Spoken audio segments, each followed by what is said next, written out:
Salam sejahtera Malaysia, denyut nadi suara rakyat bergema di channel ini. Jangan lupa tekan butang subscribe, like dan share. Malaysia kita punya, cintai Malaysiaku, kita jaga kita.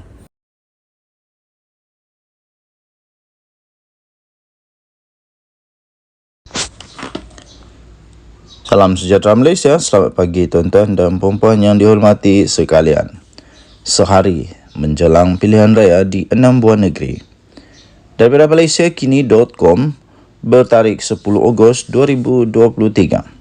Hamzah Zainuddin, nak bohong pun tolong ada hati nurani sikit.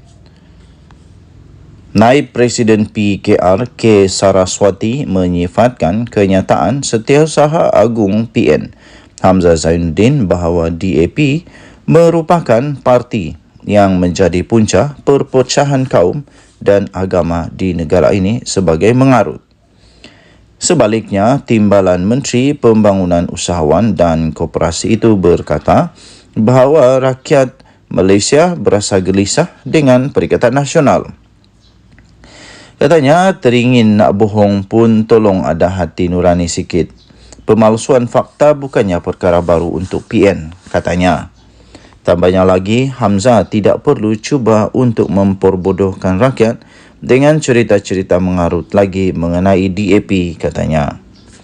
Tambahnya lagi dalam kenyataan itu, kenyataan Hamzah hanya mendedahkan keterdesakan politik PN yang tidak dapat melawan kesungguhan kerajaan perpaduan untuk membina Malaysia sebagai sebuah negara maju dan utuh, katanya kepada Malaysia Kini.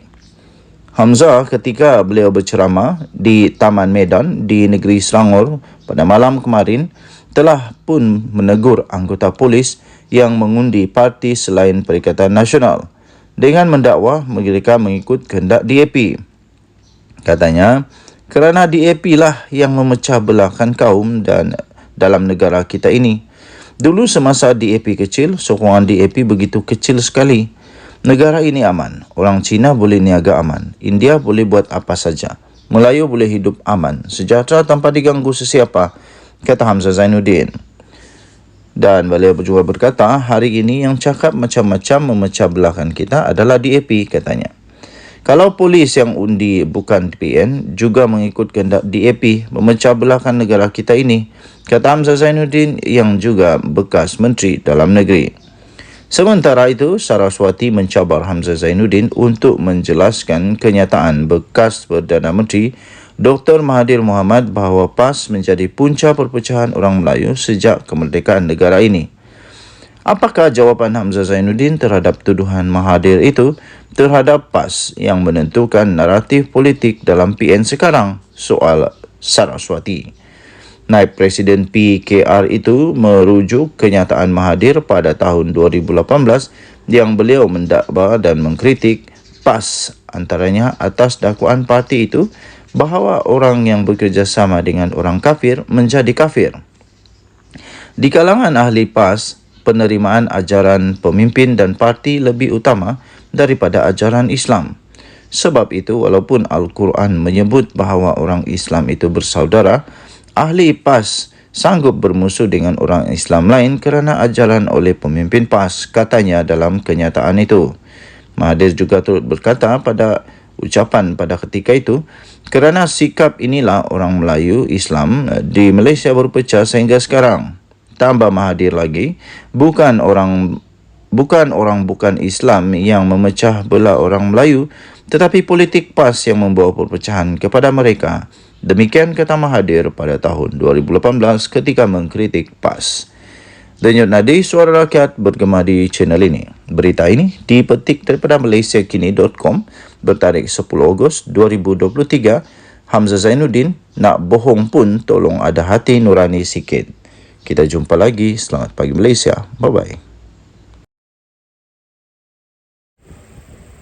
Salam sejahtera Malaysia. Denyut nadi suara rakyat bergema di channel ini. Lelaki ditolak calon Perikatan Nasional lunas. Dakwa kes belum selesai. Lelaki yang didakwa ditolak oleh calon lunas dari Perikatan Nasional, iaitu Khairul Anwar Ramli, mendakwa kes mahkamah terhadapnya masih belum selesai. Zahrin Osman mendakwa kes yang berlaku pada tahun 2021 itu masih belum selesai di Mahkamah Magistrate Kulim. Katanya dia, iaitu Khairul, menyatakan pada 28 Mac 2023 mahkamah membebaskan dia. Sedangkan mahkamah hanya melepaskan tanpa membebaskan beliau atas kesilapan teknikal. Katanya, saya sebagai pengadu tidak disapina sepanjang tarik-tarik sebutan di mahkamah. Dan kes ini belum ditetapkan perbicaraan lagi kerana saya dan saksi tidak pernah disapinakan untuk hadir di mahkamah. Katanya pada satu kenyataan hari ini. Zaharin mendakwa, timbalan pendakwa raya kemudiannya memohon Khairul dilepaskan tanpa dibebaskan atau DNAA daripada pertuduhan buat sementara waktu dengan arahan untuk pertuduhan semula. Malaysia kini sedang menghubungi Jabatan Peguam Negara bagi menyemak status kes ini. Khairul sebelum ini berkata dia berada dalam perbicaraan mahkamah selama 18 bulan dan dibebaskan daripada pertuduhan pada 23 Mac tahun ini. Bagaimanapun, Zaharin mendakwa kes itu tidak boleh dibawa ke perbicaraan kerana pegawai penyiasat yang mengendalikan kes itu gagal memanggil saksi untuk menghadiri perbicaraan. Pada 2 Ogos yang lalu, Khairul mendakwa individu dalam video itu yang didakwa Zaharin telah melemparkan kata-kata kesat terhadap isteri calon lunas dan mahu masuk ke pejabat dengan memakai kasut ke dalam pejabat tersebut untuk merampas barang-barang bantuan yang ada. Dalam pada itu, Zaharin menyanggah dakwaan berkenaan. Berkata Khairul telah menafikan haknya untuk mendapat sumbangan barang tersebut. Katanya, saya selaku AJK bahagian Bersatu Padang Serai telah pergi ke pejabat Parti Pribumi Bersatu Malaysia bahagian Padang Serai premis tersebut untuk mengambil sumbangan barangan asas daripada parti. Walau bagaimanapun, Ketua Bahagian Bersatu Padang Serai, Encik Khairul Anwar bin Ramli, iaitu Encik Khairul, telah menafikan hak saya untuk mendapat bantuan sumbangan barangan asas tersebut, katanya. Pada hari tersebut juga, Encik Khairul Anwar telah meluahkan rasa tidak puas hati terhadap saya kerana datang untuk meminta bahagian saya. Dan ketika saya sedang berada di hadapan pintu masuk premis tersebut, tiba-tiba dengan perasaan marah dan niat untuk mencederakan saya, telah menolak saya dengan kedua belah tangannya, mengakibatkan saya jatuh ke belakang dan mengalami kecederaan, dakwa Zaharin. Katanya Khairul kemudiannya didakwa pada 12 September 2021 mengikut Seksyen 334 Kanun Kesiksaan. Zaharin hari ini berkata dia akan merujuk kes itu kepada SPRM untuk menyiasat jika terdapat pengaruh luar yang melengahkan proses atau melindungi mana-mana individu yang terbabit dalam kes itu. Katanya, saya juga berharap kes ini dapat diselesaikan dengan kadar segera kerana telah memasuki 2 tahun lamanya, katanya lagi. Okey, untuk mendapatkan berita lengkap tentang ini, anda boleh layari malaysiakini.com bertarikh 8 Ogos dengan tajuk lelaki ditolak calon PN lunas, dakwa belum selesai. Kita jumpa lagi. Bye-bye. Salam sejahtera Malaysia, denyut nadi suara rakyat bergema di channel ini. Nampaknya ada Jolo 2.0. Jolo 2.0 kali ini lebih dahsyat. Lepas itu mungkinkah ada juga Najib Razak 2.0? Tapi kita tak payahlah cakap Najib lagi. Saya rasa Najib dah insaf, dia masuk penjara, dia sedang dalam proses bertobat dan insaf. Jadi saya fikir Najib tak payah disebut-sebut lagi lah. Lagipun dah tak laku sangat lah Najib sekarang. Tapi yang kita cakap sekarang ini pun ada jalan cerita seperti dia juga. Seorang bekas Perdana Menteri juga yang juga sudah didakwa dengan 2 pertuduhan. Dengan 2 pertuduhan yang paling best sekarang ini, dia punya orang yang dekat dengan dia pula tiba-tiba jadi seperti Jolo 2.0. Mungkin Najib bagus sikit lah, sebab Najib tak ada kaitan dengan Jolo.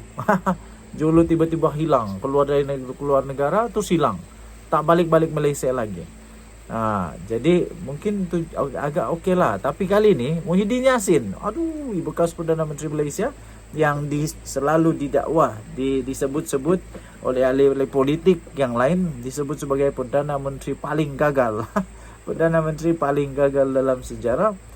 Menantunya sendiri, Muhammad Adlan, telah lari dari Malaysia, keluar dari Malaysia pada Mei, tak balik-balik lagi. Lepas tu sampai sekarang SPRM cari, tapi tak balik-balik lagi. Terpaksa SPRM keluarkan warta kepada seluruh Malaysia untuk cari orang ini, menantu Muhyiddin ini.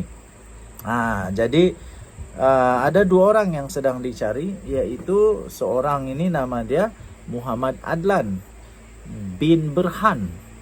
Yang satu ini nama dia Mansur bin Saad.